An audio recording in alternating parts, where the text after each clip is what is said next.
નમસ્કાર વિદ્યાર્થી મિત્રો, આજે આપણે ખૂબ જ ઇમ્પોર્ટન્ટ એવો ટોપિક ઇલેક્ટ્રોન રચના, જે તમને રસાયણ વિજ્ઞાનમાં ખૂબ જ ઉપયોગી, સૌથી વધારે ઉપયોગી હોય.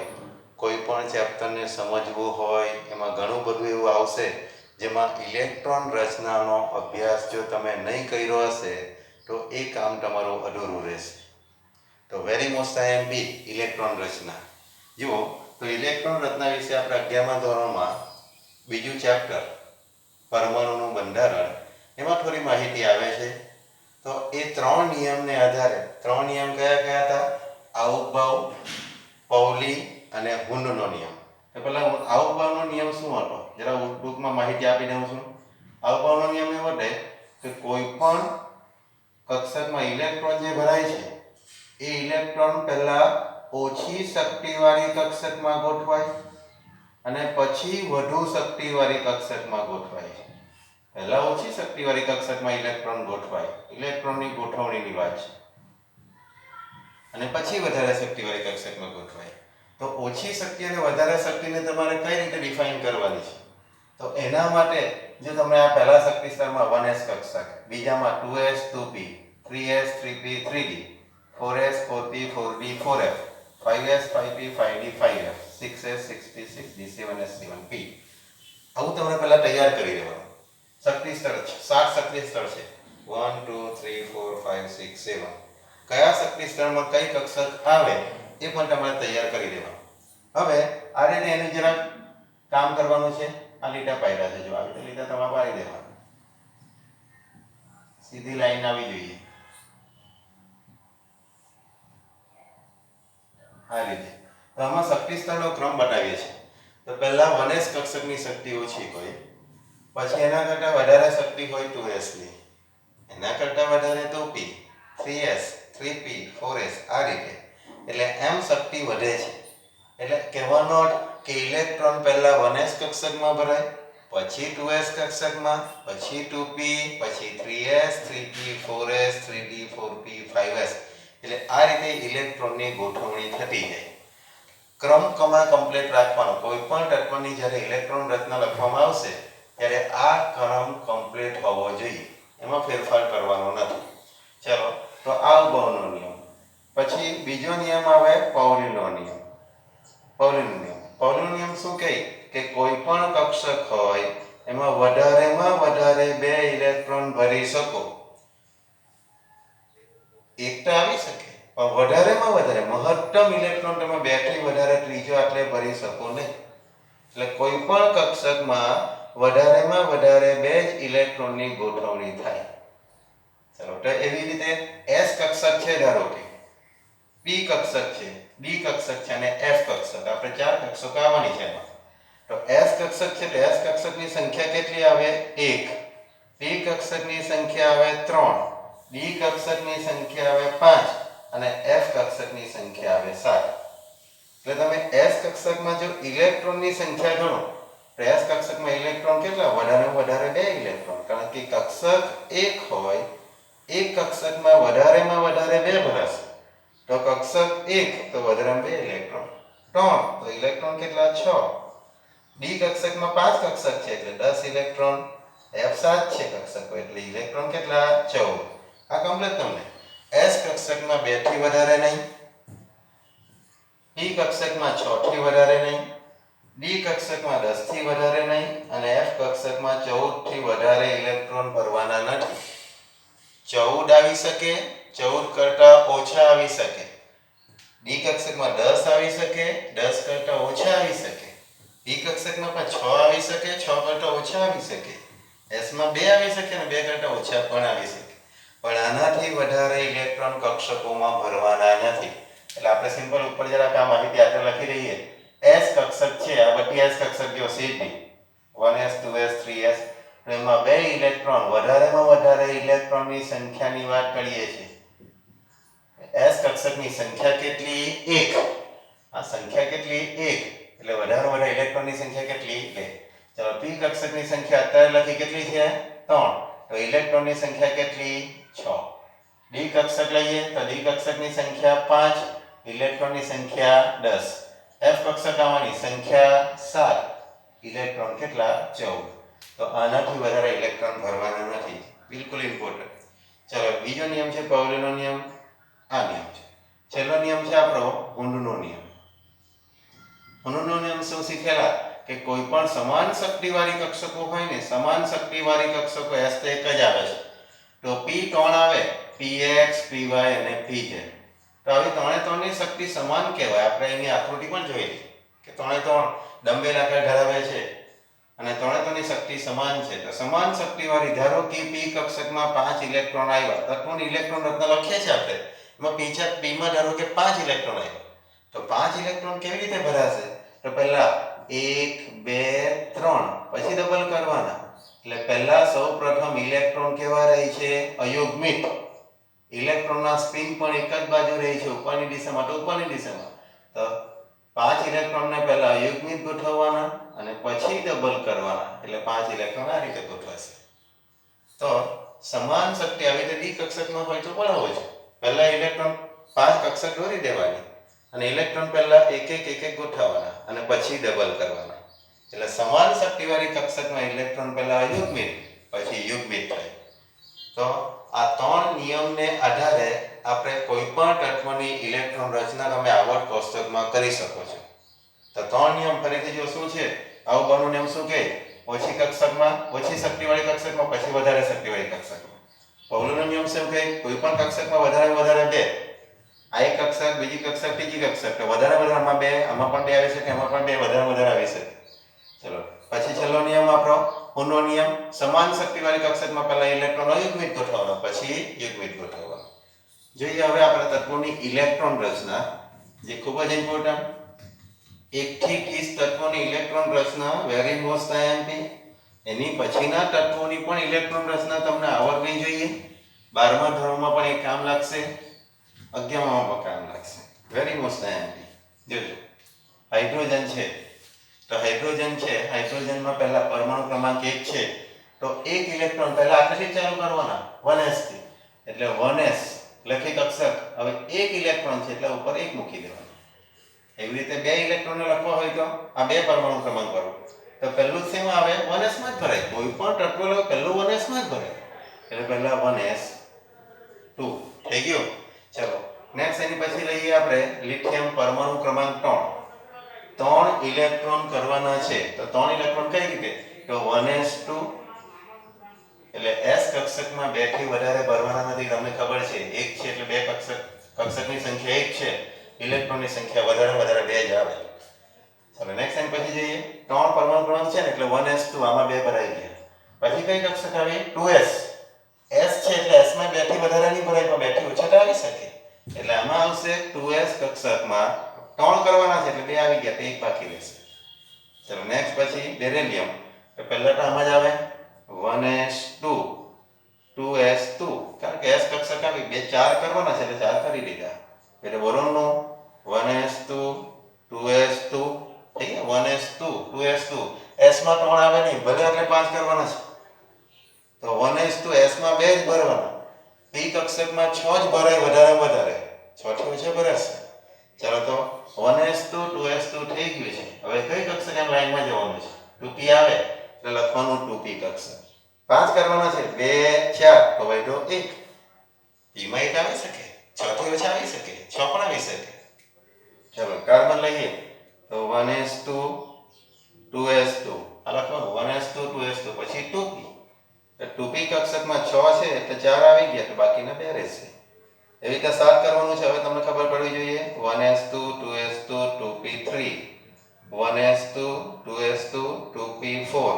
8 કરવાના છે એટલે આમ બાર લખતા જવાનું 1s2 2s2 2p5, પછી આના માટે 1s2 2s2 2p6 થઈ જશે. ચલો આના માટેનો ઇલેક્ટ્રોન તો લખ્યા આપણે શું થશે? Na11 છે, લખવાનું 1s2 2s2 2p6, 1s2 2s2, p કક્ષકમાં 6 વધારે ભરી શકાશે. 2p6 કેટલા થયા ગણવાના? 10 થયા. 10 થાય તો 11 છે આટલા. તો 2p પછી કઈ કક્ષક આવે? 3s, એટલે લખવાનું 3s1, એટલે આ 10 ને 11. ચાલો એવી રીતે 1s2 2s2 2p6 3s2 12 થઈ ગયા. કારણ કે s કક્ષકમાં તમારા બે ભરાશે, બે થી વધારે નહીં ભરાય, બે સુધી તો આવી જાય. આ 10 છે ને આ બે 12 થઈ ગયા. ચાલો 1s2 2s2 2p6. હવે જોજો 2p6 1s2 2s2 2p6 પછી શું આવે 3s2 લખીએ આપણે 3s2 એટલે આ 10 ને 12 થી આપણે 13 કરવાના છે. 3s પછી કઈ કક્ષક આવે 3p એમ જવાનું 3p. તો 3p માં કેટલા ઇલેક્ટ્રોન બાકી રહ્યા છે આ 10 12 ને 13 p કક્ષકમાં કઈ ઇલેક્ટ્રોન બાકી રહેશે. ચાલો હવે જોઈએ આ માટે 1s2 2s2 2p6 3s2 બેઠું ચાલે 10 ને 12 પછી 3p 12 ને 2 14 p કક્ષકમાં 2 બાકી રહેશે. ચાલો એવી જ આ પ્રમાણે થશે 1s2 2s2 2p6 3s2 3p3 લાઈનમાં ઉઠા જ જશે 2s2 2p6 3s2 3p4 10 ને 2 12 ને 4 16 તો આ 16 ઇલેક્ટ્રોન રચનાવાળી છે, સલ્ફર છે. 1s2 2s2 2p6 3s2 3p5 1s2 2s2 2p6 3s2 3p6 એ 18 છે ને 2 4 6 10 ને 2 12 ને 6 18. ચાલો 19 બરોબર છે. હવે જોજો 1s2 2s2 2p6 3s2 3p6 p કક્ષક આવી ગયા એટલે 19 છે એટલે 18 ઇલેક્ટ્રોન થઈ ગયા છે. જો આ 5 સાથે 18 થાય, આની 6 સાથે 18 થાય 10, આ 10 ને 2 12 ને 6 18. હવે 19 કરવાનું છે. p કક્ષકમાં મેં તમને કીધું 6 થી વધારે ઇલેક્ટ્રોન નહીં ભરાશે એટલે p માં એટલે 6 થી સ્ટોપ કરી દેવાનું. ચલો p કક્ષકમાં 6 થી સ્ટોપ થઈ ગયો. હવે p કક્ષક પછી કઈ આવે છે 3s પછી આવી 3p, આ 3s પછી આવી 3p અને 3p પછી કઈ આવે 4s. તો આગળની કક્ષકમાં જોવાનું 4s1. ક્લિયર?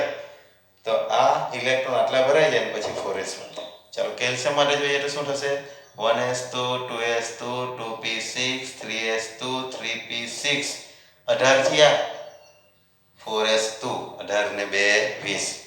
સિમ્પલ આ ક્રમને અનુસરવાનું છે અને એમાં s માં જેટલી s કક્ષક આવેલી હોય તેમાં બે વધારે ભરવાના, ઓછા ભરી શકાય નહીં. ધારો કે આપણે જોયું 19 પરમાણુ ક્રમાંક ધરાવતું તત્વ છે તો તમારા p કક્ષકમાં વધારે 6 થઈ ગયા તો આટલા p માં તમે 7 નહીં મૂકી શકો, આ s ના જ ઇલેક્ટ્રોન ભરવા પડે આગળ. 3p પછી કઈ કક્ષક આવે 4, કારણ કે p કક્ષકમાં 6 થી વધારે તમારા ભરાવાના નથી એટલે બાકીના ઇલેક્ટ્રોન તમારે એની આગળની કક્ષકમાં જવાના એટલે 4s1 કહ્યું. એટલે 4s2 ફૂલ થઈ ગઈ. જો ધારો કે 4s2 હવે એની પછી ધારો કે તત્વ આવવાનું તો એના માટે તમે 4s2 માં નહીં 4s2 થી આગળ કક્ષક આવે, કઈ કક્ષક આવે 3d, તો 3d માં ઇલેક્ટ્રોન ભરવા પડે. જોઈએ છે આપણે તો આનો સ્ક્રીનશોટ લઈ લો બાકીના તત્વોની ઇલેક્ટ્રોન રચના. હવે જોઈએ છે થોડું આમાં બાકી રહી ગયું છે. હવે આને ટૂંકમાં પણ લખી શકાય છે.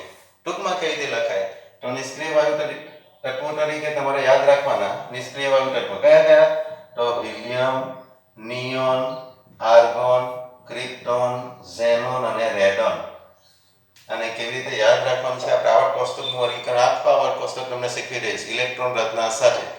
તો જો અત્યારે ફક્ત હિલિયમનો પરમાણુ ક્રમાંક 2, નિયોનનો 10, આર્ગોનનો 18, ક્રિપ્ટોનનો 36, ઝેનોનનો 54 અને રેડોનનો 86. તો આ તત્વોના તમારે પરમાણુ ક્રમાંક યાદ રાખવા પડે. હવે આની હિલિયમ હાઇડ્રોજનને મારે ટૂંકમાં લખવું હોય તો ટૂંકમાં કોઈ રીતે દર્શાવી શકાય નહીં, 1s1 જ કહેવાય. હિલિયમ છે તો હિલિયમમાં પણ 1s2 તમારા હિલિયમ નિષ્ક્રિય તત્વ છે, ઓછામાં 2 છે. 10 થી જો આ જે તત્વો છે ને એ તત્વોને તમે બીજા કોઈ તત્વની અંદર સેટ કરી શકો. ધારો કે 17 પરમાણુ ક્રમાંક છે 17 ક્લોરીનનો, તો 17 ની અંદર કયું તત્વ આવી શકે? આની અંદર ઓછામાં ઓછું કયું છે? 18 છે. તો 17 માં કયું આવી શકે? નિયોન. તમે 10 ઇલેક્ટ્રોનની જગ્યાએ નિયોન લખી શકો. પાછું બોલું છું 20 પરમાણુ ક્રમાંક ધરાવતું તત્વ તમારે ધારો કે તો 20 ની અંદર આની અંદર કયું આવી શકે? 18 પણ આવે, 10 પણ આવે, 2 પણ આવે. તો વધારે કયું છે? આર્ગોન. તો 20 ની અંદર 18 તમે આર્ગોન લખી શકો અને ડાયરેક્ટ પછી ઇલેક્ટ્રોન રચના જે આવતી હોય તે લખી શકો. બરાબર છે? એટલે ખ્યાલ આવશે. જોજો 1s2 એટલે 1s2 માટે કઈ નહીં જે આવે છે લિથિયમ. તો લિથિયમ માટે ઇલેક્ટ્રોન રચના આ તો લખાય જ, પણ આની જગ્યાએ લિથિયમ એટલે ટોન છે ને, તો ટોનની અંદર 2 આવી શકે છે. તો આ 1s2 એટલે 2 ઇલેક્ટ્રોન કહેવાય. 1s2 એટલે હિલિયમ માટે કેટલા ઇલેક્ટ્રોન છે? 2. તો 1s2 એટલે કેટલા ઇલેક્ટ્રોન? 2. તો આની જગ્યાએ તમે હિલિયમ લખી શકો 1s2. ચાલો હિલિયમ લખાઈ ગયું. તો તમને લિથિયમની ટૂંકમાં આ રીતે હિલિયમ 2s1 અને પણ લખી શકાય. કેવી રીતે? જો 4 છે, તો 4 ની અંદર પણ 2 જ આવે. જો આ 10 યાદ રાખવાના, 10 સુધી, તો 10 ની અંદર બધા 2 જ આવતા હોય. એટલે બધામાં બેરિલિયમ છે, બોરોન છે, કાર્બન, નાઇટ્રોજન, ઓક્સિજન, નિયોન, આટલે સુધી આ ફ્લોરિન સુધી 1s2 અંદર આવે ને, તો અંદરના તમે 1s2 કક્ષકને હિલિયમ લખી શકો. બધામાં જ 1s2 આટલે સુધી તમે હિલિયમ લખી શકો. આ બધું હિલિયમ આવી રીતે કૌંસમાં રાખવાનું છે, તમારે ધ્યાન રાખજો. હા, હવે સક્રિય કૌંસ નહીં કહેવાય, આજુબાજુ ચોરસ છે બંને બાજુ. આ રીતે એક્ઝેક્ટ વ્યવસ્થિત કામ કરવાનું. ચાલો, નિયોન છે, તો નિયોનમાં 10 છે, કુલ પરમાણુ ક્રમાંક 10 છે, તો 10 ની અંદર કઈ આવી શકે? 2 આવી શકે છે. તો આના માટે પણ 2 તમે લખી શકો, હિલિયમ માટે પણ. હવે નિયોન માટે પણ, નિયોનની અંદર તમે હિલિયમ સમાયેલો છે, એટલે આર્ગોનની અંદર નિયોન આવવાનું, ક્રિપ્ટોનની અંદર આર્ગોન આવવાનું, ઝેનોનની અંદર ક્રિપ્ટોન આવવાનું, ફ્લેરોનની અંદર ઝેનોન આવવાનું. તો તમે આ નિષ્ક્રિય તત્વોની વાત કરી. આ હિલિયમ છે અને આ બીજો નિયોન છે. ચાલો, નિષ્ક્રિય તત્વ આવે. હવે 11 આવી ગયું. તો 11 ની અંદર શું આવી શકે? 10 આવી શકે. તો આના માટે તમારે 10 સુધીના ઇલેક્ટ્રોન ગણી લેવાના. 1s2 2s2 2p6 10 થઈ ગયા. તો આટલો જે ભાગ છે 1s2 2s2 2p6 એની જગ્યાએ આટલે લખી દો. આની જગ્યાએ તમે નિયોન લખી શકો. આ 10 ઇલેક્ટ્રોન છે. પછી 3s1. એટલે ટૂંકમાં Na ની ટૂંકમાં લખવી હોય તો આ રીતે લખી શકાય તમે, નિયોન 3s1. એવી રીતે બધામાં થવાનું. આના માટે શું થવાનું? તો 1s2 2s2 2p6 એટલે 10 ઇલેક્ટ્રોન. જો આપણે સાફ કરી દઉં છું, 2p6 એટલે આ 10 માટે નિયોન લખાશે. ક્યાં સુધી? તમે 18 સુધી. તો 18 પહેલા કયા કયા છે? તો 17 સુધીના તત્વો. તેમાં 1s2 2s2 2p6 હું સાફ કરું છું. 1s2 2s2 2p6 સુધી, આટલે સુધી બધામાં છે. જોજો, 1s2 2s2 2p6 બધામાં આની જગ્યાએ તમે શું લખી શકો? નિયોન લખી શકો. 10 સુધી નિયોન એટલે 10. 1s2 2s2 2p6 એટલે 10 ઇલેક્ટ્રોન આપણે અંદર કાઢી નાખવાનું. તો આ નિયોન છે, એટલે ડાયરેક્ટ તમે આ રીતે લખી શકો તત્વો માટે. નિયોન. આર્ગોન તો 18 માં આવી ગયું. તો 18 ની અંદર પણ 10 આવે છે, એટલે આના માટે પણ 1s2 2s2 2p6 કાઢી નાખ્યું છે, અને એની જગ્યાએ શું લખી દેવાનું? તમારે નિયોન લખી દેવાનું છે. હવે આવ્યું પોટેશિયમ, કે. ચલો, પોટેશિયમ એટલે 19 ની અંદર ઓછામાં ઓછું કયું આવી શકે? વધારે વાળું. હિલિયમ પણ આવી શકે, નિયોન પણ, આર્ગોન એટલે 18 પણ આવી શકે છે. હવે 18 છે, તો પોટેશિયમમાં તમે 18 સુધી ઇલેક્ટ્રોન ગણી લો. 2 4 ને 6 10 ને 2 12 ને 6 18. એનો મતલબ આટલે સુધી તમે ઇલેક્ટ્રોન 18 આવે છે. આટલે સુધી 18. તો આની જગ્યાએ તમે શું લખી શકો? 18 એટલે શું લખી શકો? ડાયરેક્ટ આર્ગોન લખી શકો. એટલે તમારે પોટેશિયમની ઇલેક્ટ્રોન ધારો કે પૂછે તમને, તો આર્ગોન 4s1 લખો, સાચું. નેક્સ્ટ એની પછી કેલ્શિયમ 20 માં પણ કયું આવી શકે? 18 આવી શકે. તો આના માટે પણ તમે 18 ઇલેક્ટ્રોન આપણે સાફ કરી નાખ્યા છે, અને 18 ઇલેક્ટ્રોન જે છે એની જગ્યાએ તમે શું લખી શકો છો? આર્ગોન લખી શકો. એટલે argon 4s1 argon 4s2. Next એની પછી જોઈએ 21 થી 30 તત્વોની ઇલેક્ટ્રોન રચના. જુઓ, હવે આપણે 21 થી 30 તત્વોની ઇલેક્ટ્રોન રચના લખીએ. હવે તમને થોડો આઈડિયા આવી ગયો હશે. 21 થી 30 ની અંદર 21 ની અંદર શું આવી શકે? તો 18 આવી શકે. 30 ની અંદર શું આવી શકે? તો પણ 18. કાં તો 36 છે. 36 30 કરતા વધારે છે, એટલે 30 સુધી તત્વો છે. તો 30 સુધીના તત્વોમાં બધામાં શું આવી શકે? આર્ગોન 18 સુધી જ આવી શકે. તો આર્ગોન 18 સુધી આવે છે, તો બધામાં એક વસ્તુ આપણે લખી દઈએ, આર્ગોન તો આવવાનું જ. જો ટૂંકમાં ડાયરેક્ટ લખતા શીખું છું, આર્ગોન બધામાં આર્ગોન આવવાનું છે. આવી રીતે કૌંસમાં લખી દેવાનું આર્ગોન. ચાલો, આર્ગોન પછી આર્ગોન એટલે 18 તત્વો સુધી તમે ઉપર ગણી નાખો કે 18 તત્વો સુધી કેવી રીતે ગણાશે. 18 ઇલેક્ટ્રોન તમારે કરવાના છે ઉપર પ્રમાણે. આ જે નિયમ છે આપણે શીખ્યા ને, એને આધારે 18 કરતા જઈએ. ચાલો, તો 1s2 એટલે 2, 2s2 એટલે 2 એટલે 2 ને 2 4 2p એટલે p કક્ષકમાં 6 4 ને 6 10 10 ને 2 12 હું ડાયરેક્ટ બોલું છું આટલે 2 આટલે 6 અને આટલે 10 ગણવાના છે 2 4 6 2 4 ને 6 10 ને 2 12 ને 6 18 ને 2 20 આપણે 18 સુધી ગણવાના છે ફરીથી એકવાર 2 4 ને 6 10 ને 2 12 ને 6 18 એનો મતલબ 3p6 સુધી 1s2 2s2 2p6 3s2 3p6 એટલે 18 ઇલેક્ટ્રોન થઈ ગયા આપણા એ 18 ઇલેક્ટ્રોન એમ લાઈનમાં લખતા નથી કક્ષકોમાં ડાયરેક્ટ એની જગ્યાએ શું લખ્યું છે મેં r1 લખ્યું છે 18 સુધી પછી ચાલુ કરો શું થાય છે 18 પછી 4s s માં કેટલા ઇલેક્ટ્રોન 2 18 ને 2 20 4s પછી કઈ કક્ષક જવાનું 3d કક્ષક જવાનું 3d1 18 2 20 ને 1 21 ચાલો 18 બધામાં સેમ થવાનું 18 ને 2 20 18 ને 2 20 4s2 તો સંપૂર્ણ ભરાઈ જવાની 4s2 લખી દીધી 4s2 ચલો 18 ને 2 20 કારણ કે s કક્ષકમાં બેટરી વધારે ભરાવાનું નથી ને 21 છે એના 22 એટલે s માં તો બધા ભરાવાના છે તો 18 ને 2 20 ને 2 22 18 ને 2 20 ને 3 23 18 ને 2 20 ને 4 24 આ રાઉન્ડ પાડું છું એનું જરા કામ કરવાનું છે આપણે એટલા માટે ચલો 18 ને 2 20 ને 5 25 18 ને 2 20 ને 6 26 20 ને 7 27 20 ને 8 28 20 ને 9 29 ને 20 ને 10 3d10 ચલો આટલું આપણે ક્લિયર થાય હવે લખવાની પદ્ધતિ થોડી અલગ અને લખતી વખતે ધ્યાનમાં રાખવાનું છે કે એમાં જે કક્ષક છે ને આ કક્ષક n બરાબર પહેલા 1 આવે પછી n બરાબર 2 આવે પછી n બરાબર 3 આવે પછી n બરાબર 4 આવું આવે એનો મતલબ કે ત્રીજી કક્ષક છે કેન્દ્રની નજીક છે તો તમારે લખવામાં પહેલી રાખવાની અને ચોથી વાળી પછી રાખવાની તો એક નિયમ પ્રમાણે આ રીતે કામ કરવું છે આપણે તો આનામાં લખતી વખતે હું આવે પહેલા તો 3d1 4s2 આ તો કોમન જ છે r1 તો ખરું જ લખતી વખતે પહેલા 3d1 4s2 એટલે આને જો લખવું હોય એક્ઝેક્ટ તો શું લખાશે 3d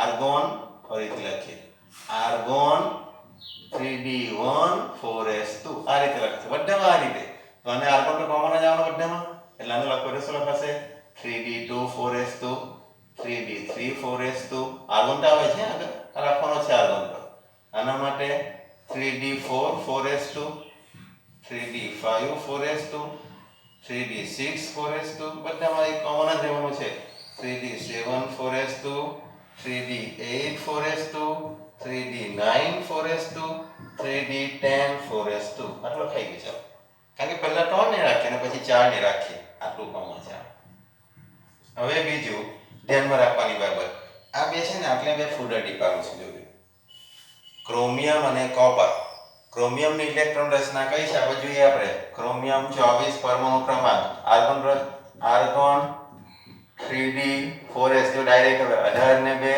20 20 ને 4 24 આ રીતે આવે હવે બીજું કે કક્ષક કોઈ પણ કક્ષક હોય ને એ સ્થાયીતા પ્રાપ્ત કરવાનો પ્રયત્ન કરે તો ડી કક્ષક છે એટલે એ ડી કક્ષકની 0 હોય તો સ્થાયી હોય d5 હોય તો સ્થાયી હોય અને d10 હોય તો સ્થાયી હોય કેમ એવી તો ડી કક્ષકોની સંખ્યા કુલ કેટલી આવે 5 આવે 5 કક્ષકો એટલે 5 કક્ષકમાં કઈ નહીં ભરાય 0 હોય તો પણ સ્થાયી હોય 5 નો મતલબ બધામાં એક જ ઇલેક્ટ્રોન છે અડધી ભરાયેલી તો પણ સ્થાયી હોય અને 10 ઇલેક્ટ્રોન એટલે પૂરી ભરાયેલી હોય એટલે આની અંદર બે ઇલેક્ટ્રોન તમે ગોઠવી દો તો પૂરી ભરાયેલી થઈ ગઈ તો પણ સ્થાયી હોય એટલે d0 d5 અને d10 સ્થાયીતા પ્રાપ્ત કરવાનો પ્રયત્ન કરે છે તો આમાં જે d4 છે ને અપરનું સંયોજન છે આ બે ક્રોમિયમ અને કોપર d4 છે તમે d5 કરી દો તો આ તત્વ સ્થાયી થઈ ગયું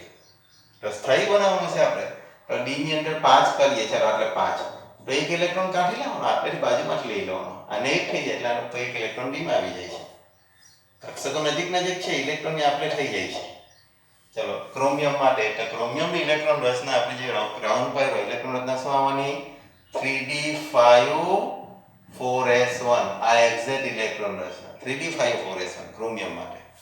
ચલો પછી આવે છે કોપરની ઇલેક્ટ્રોન રચના. કોપર એટલે પરમાણુ ક્રમાંક કેટલો છે 29. ઇલેક્ટ્રોન રચના શું આવવાની લખીએ છીએ આપણે આર્ગોન 3d4s લખીએ છીએ આપણે 18 ને 2 20 ને 9 29 આવું લખીએ છીએ 9 છે 9. ચલો હવે 0 5 અને 10 હોય તો સ્થાયીતા પ્રાપ્ત કરવાનો પ્રયત્ન કરે. 8 વાળો સ્થાયી કેમ નહીં થાય? એને 2 ઇલેક્ટ્રોનની જરૂર છે. 9 છે ને એક જ ઇલેક્ટ્રોનથી સ્થાયી થઈ જાય છે એટલા માટે. આમાં પણ 4 હતા તો એક ઇલેક્ટ્રોનમાં રહીને સ્થાયી થઈ શકે છે. તો આ 2 તત્વો સ્થાયી થવાનો પ્રયત્ન કરે છે કારણ કે આની કક્ષકમાં છેલ્લા કેટલા ઇલેક્ટ્રોન છે 9 છે. 9 અને 10 કરી દઈએ ને તો એ સ્થાયી થઈ જાય. એટલે 10મો ઇલેક્ટ્રોન કાઢી લે તો આમાંથી એક ઓછો થઈ જાય. આનો એક ઇલેક્ટ્રોન આ લઈ લે એટલે આ 10 થઈ જાય. એટલે કોપરની જે ઇલેક્ટ્રોન રચના હતી એ કોપરની ઇલેક્ટ્રોન રચના કેવી રીતે આવવાની 3d10 4s1 ક્લિયર થશે 3d10 4s1. તો આ રીતે આપણે ક્રોમિયમ અને કોપર સ્થાયી બનવાનો પ્રયત્ન કરે છે એટલે આ બેની ઇલેક્ટ્રોન રચના થોડી અલગ આવે છે. તો તમે આના સિવાય પણ ઘણા બધા તત્વો આવે એના તત્વોની ઇલેક્ટ્રોન રચના લખી શકો. બાકીનું આપણે નેક્સ્ટ વિડીયોમાં જોઈએ છે. Thank you.